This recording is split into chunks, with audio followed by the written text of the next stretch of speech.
अरे अरे अरे काय घातलं की हांबळा रात्री ती घालून तुम्हाला भेडवायच्या मागे होते, भेडवणार होते रात्री तुम्हाला मी.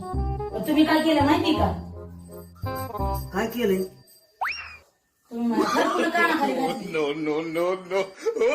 काय म्हणते